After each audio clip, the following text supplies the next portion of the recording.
This next comic that's coming up, he's a dear friend of mine. He's been in the game a long time, and he's from Connecticut. You know, he's done shows from Mass, New York, California, Ohio, Pennsylvania, wherever you name it. He's been around, and just give him your undivided, and you know he'll get you through. Clap it up for comedian Mo Green.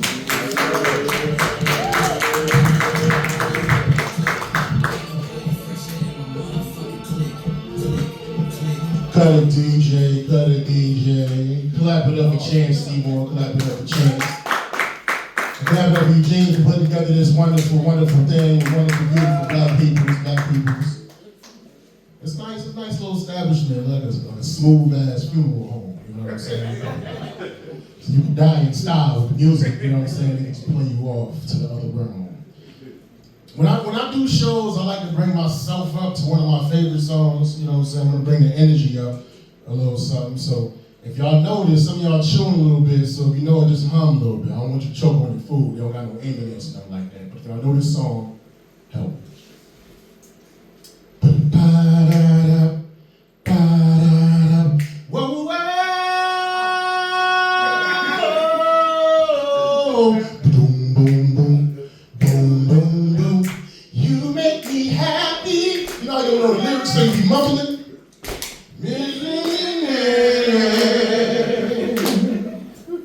You're standing beside me. Okay, that sounded good. The church sounded good. And I sure you care. Yeah. I really love you. You should know. I wanna make you.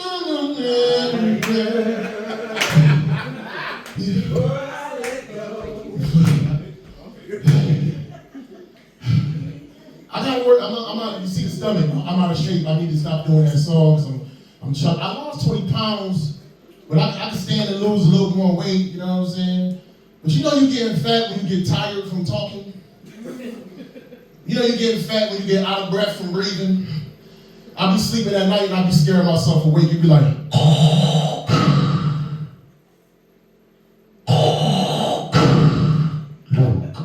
I'm your father. Breathing like Darth Vader out this bitch. May the snores be with you. But there's advantages to being a bigger guy because I feel like the chubbier I am, the more I can do impersonations of famous big people. You know what I'm saying? Notorious B.I.G. It was all a dream. I used to read Word Up magazine. Salt and pepper. Salt and pepper. Salt up in the limousine. Oh, it's like my man Paul said. The what do you make? You can't do that impersonation unless you weigh 240 or better. Y'all remember the rapper Big Pun, right? I remember Big Pun. Passed away in 1999. He had that one song, It's So Hard, yeah. It's hard for me to get out of bed in the morning, you know what I'm saying? So I gotta use that song as my ringtones for the inspiration just to wake up. You know what I'm saying? It'd be like this. You can catch me at the Cherry Red 150. Got the grizzly lock to the stizzy. Pop the clizzy doing sissy down a one wizzy. Pop, pop, pop. I just lost 100 pounds. I'm trying to live. I ain't going nowhere. This dude died the next day, man. You can't do that impersonation unless you weigh 240 or better. But y'all know the comedian Lavelle Crawford? Yeah. Y'all know Lavelle Crawford. He recently lost a lot of weight. He had a gastric bypass. But I overheard him having a conversation of how he used to have a hard time at the airports when he was real big. This is Lavelle Crawford, man. Man, I'm so glad I lost all this weight, you know what I'm saying? Because normally when you go to the airport, you gotta go about 2 or 3 hours in advance. I was so big, I had to go 10 hours in advance.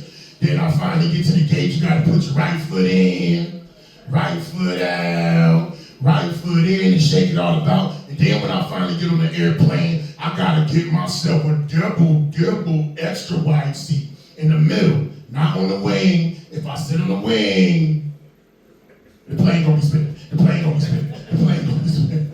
You can't do that impression unless you weigh 240. Okay, some people paying attention, some people fail middle school, so I get it, man. I'm just fucking about, man. But like, I'm getting older, man. I'm 45, I'll be 46 soon. Clap it up for me, clap it up, clap it up. I'm happy. I'm happy. Because a lot of times black people don't be living that long, you know what I'm saying? Especially black males. We the lucky ones, man. Because between diabetes, police brutality, child support, and the COVID vaccine, we are an endangered species, you know what I'm saying? And as you get older, your priorities start to change. When I was young, I used to want to get some sex. Now that I'm older, I just want to get some sleep, man. I don't need pussy, I need pillows. I don't need the booty, I need the blankets. I don't need titties, I need Temple Peak. Your sex goals change when you get older too. Your sex goals change, man. When you're young, it's all about the orgasm. When you're a man over 40, peeing after the orgasm feel better than the orgasm. You know what I'm saying? Because nowadays, you know what I'm saying, I'm having sex with my lady and I orgasm. I'm like, ooh, baby, that was good. Make me a peanut butter and jelly sandwich.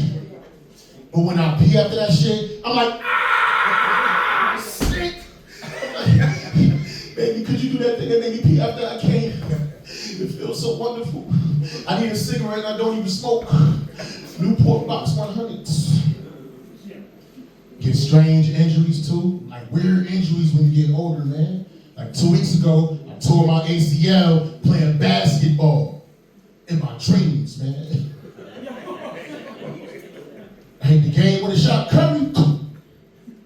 Now I gotta take ice baths instead of bubble baths, using Bengay like it's lotion, going on my day smell like a hospital bed, Hartford Hospital fresh. But I realized I was getting old when I realized I really do enjoy the taste of a pastrami Reuben. And you know what I'm talking about. For those that don't know, that's an old school sandwich with old school ingredients. It comes with Swiss cheese, Thousand Island, sauerkraut. That's convalescent cuisine. I have it every Thursday at 4 p.m. with a tapioca pudding and a yoo-hoo while watching the Golden Girls. I think Blanche is beautiful. And if they could bring her back to life, I would make her my boo-boo. Because Blanche got that. Thank you for being a friend. Help me out now. Travel around the world. Oh, y'all sound beautiful. Your heart is true. You're a friend and a comfort. Clap it up for church, clap it up for the Baptist church. That's how it goes. Blanche is beautiful. She's the reason why I love older women's. I'm not talking 10 years older, I'm talking AARP. Because old ladies, they don't play no games. They iron your suit, read you a bedtime story, give you some of them soft, warm, oatmeal, raisin cookies. You ain't never had grandma's cookies until you had her soft, warm, oatmeal, raisin cookies. Gotta have a raisin. Gotta have raisins. The raisins bring it to another level. I be craving the raisins, you know what I'm saying? I want to meet a lady so old, if I get her pregnant by accident, she will give birth to a college graduate. That baby go from maternity to fraternity immediately. Summa cum baby. You know what I'm saying? He's the dead of the class. The dead of the class. You gotta be careful though if you're an older man trying to make a baby with an older woman. You know what I'm saying? Because old sperm plus old eggs equal old baby. The baby gonna come out looking like John Witherspoon. Who in the hell was banging on me all night? I just heard a bang, bang, bang. The doctor took me out. I was like, you know what I'm saying? Your baby gonna come outside like Morgan Freeman. And I was in the room for a very long time. And the doctor pulled me out, spanked me on my body, and introduced me to the cool, cold world. Now, we got any parents in the building? Any parents in the building? As far as I know, I don't have any children. As far as I know. And my mother always pressuring me. Mom's always getting on me talking about, Mo, when you gonna make me some kids? Mo, when you gonna make me some grandkids? I said, when you let me have company past 10 p.m. I can't afford rent and hotels. My mother's a hater. This is preposterous. And this is the thing, like, my mother recently got saved. My mother recently found Christ. So she's no longer fornicating. She no longer having sex in the house. So if she's not allowed to have sex in the house, nobody allowed to have sex in the house. And this is some bullshit, because my mother don't even go to church. My mother be sipping wine while watching YouTube sermons. You understand what I'm saying? My mother be sipping wine while watching T.D. Jakes, Tony Evans' show, Old Steam. And I'm like, Dad, Mom, why you sipping wine? Why you watching church? She's like, what you talking about? This is the blood of Christ. This is written from the Bible. This is in the script. This is the Passover. I said, Mom, I understand that, but you're drinking Pinot Grigio though. It's the wrong color. Bad enough, it's not even the bottle Pinot Grigio. It's the box Pinot Grigio with the plastic bag on the inside. This the Franzia, you know what I'm saying? She be drinking the Franzia with the plastic bag on the inside, the spigot on the outside. She gonna run out of wine, fill the purple ass, talk about only God can judge me. God is my only judge. That's the wine spitting sound. That's the sound you gotta make when you please your lady too. My mother's ministry is preventing me from getting hoes. My mother's ministry is cock blocking. She could be at the pearly gates right now, and the Lord would be like, Mrs. Scott, what did you do to deserve to get to the kingdom of heaven? I blocked my son from having over 1,000 thoughts. Now let me do the pearly gates, boo-boo, and I better get the big cloud on the west wing, extra puffy, extra fluffy, with the Netflix included. You can't die and not have Netflix, you still gotta have it. Now I'm gonna tell y'all some history, right? RuPaul. Let me get through it. RuPaul wasn't the only like really tall, famous gay guy during the 90s. RuPaul was not the only real tall, famous gay. It was another one. For those that was around back then, but all y'all missed him. And I knew exactly who he was, even though I was young. I could tell. And I know y'all thinking Dennis Rodman, but he was already out the closet. He don't count, man. You know what I'm saying? You wanna know who it is, man? Remember Montel Jordan? This is how we do it. It's a Friday night, and I'm feeling alright. But that's not what made him gay. That is not what made him gay.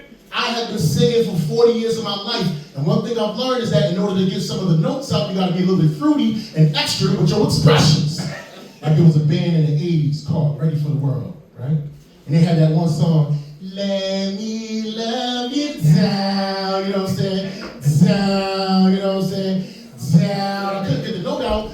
Down, unless my wrist wasn't back. Down, and my toes wasn't pointing. They had another song too. Oh, Sheila, let me love you till they Puerto Ricans. Love you till chance, love you till future, love you till, I don't know who you are, love you till, you know what I'm saying? I could not get the note out till the morning come. I could not get the note out unless till the morning come. That's not the part that I realized he was gay. I realized he was gay when he was rapping. Because he was like, once upon a time in 94, Montel made no money and life was slow. And all they said was 6'8" he stood. And people go, I said, this dude got a husband because ain't no way in hell you wagging your finger while you spin your bars like that. I've been thinking to myself, what if that's a joke and take it to the next level? What if that's a joke that makes me famous? What if that's a joke that put me in the game? I'm at Madison Square Garden killing that shit. While Montel Jordan standing in front and center, staring at me, mad as a motherfucker. And he confronted me backstage. This motherfucker 6'8". He whooped my ass. You was talking all that shit, nigga. I'm looking over you like I'm looking over the balcony, bitch. You know how embarrassing it would be to get beat up by a dude that probably got a pink microphone and some bedazzled boots, and after you finish fucking me up, this is how we do it. Cha-la-la-la-la-la-la. That shit would be fucking embarrassing, man. I do need to have some kids, though. You know what I'm saying? Like, as far as we know, that's the only way we can live forever and extend our legacy, man. And if I had some children, I'm sorry, baby, I gotta go to the motherland. I gotta go to Africa to have myself a child with a beautiful African sister. You know what I'm saying? I gotta take it back to the roots, man. Wanna know the main reason, Chance? Like the main reason why? Because the infomercials in the 80s and the 90s, the Sally Struthers told me it only costs 25 cents a day to raise a healthy African black baby, man. That's only $7.50 per month. I can afford that. I pay more for Disney Plus, and I don't even watch that shit. Just like I'm not gonna watch that baby, man. My dad never watched me. I'm following my father's footsteps, man. Which ain't that big, because he's only 5'6". He had real little shoes. I'll let y'all go with this. I've been dating my lady for the past 6 months. Clap it up for my lady. Clap it up.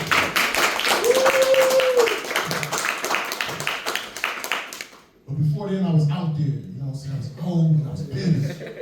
I was frustrated. frustrated. You understand what I'm saying? And I had this dating philosophy. You either adore me or you ignore me. Nothing in between. She either got to be all, if the chick ain't all for you, it's not going to work. And I'm not that handsome. I'm lucky I got her, you know what I'm saying? Because if not for her, I probably was going to be single for the rest of my life. But you still got to shoot your shot. You still got to take your chance, young man. You know what I'm saying? That's what I did before I met my girl. I saw this beautiful chocolate sister after a comedy show at the bar, sipping on a martini. You know what I'm saying? Conservatively dressed. And I approached her gingerly and I asked her, I said, ma'am, I think you're gorgeous and I would love to take you out sometime if that's okay with you. She was like, that's all well and good, but you know, I just gave my life to Christ and I'll only be dealing with a preacher or a pastor. I said, you'll only be dealing with a preacher? She was like, yup. I said, you'll only be dealing with a pastor? She was like, yup. I said, well, you know what? You came to the right place. I'm looking at you. You're looking real beautiful. Like a sexy chocolate Kim Kardashian. I'm going to take you to breakfast. I'm going to take you to lunch. I'm going to take you to dinner. I'm going to buy you those red shoes. That spaghetti strap dress. That's Chanel perfume. The only stipulation, we got to go to the hotel and have some consummation. But we're not really married. So it's really fornication. And if you have a baby, if you get pregnant, I'm gonna catch the Holy Ghost. Then I say ghost, I mean ghost literally. Because I'm not gonna be in that child's life. My daddy wasn't there for me, so I'm not gonna be there for that kid. I'm following in my father's footsteps. Yeah. That's my time. I appreciate y'all. We're gonna let your kids keep on y'all. Have a good night, please.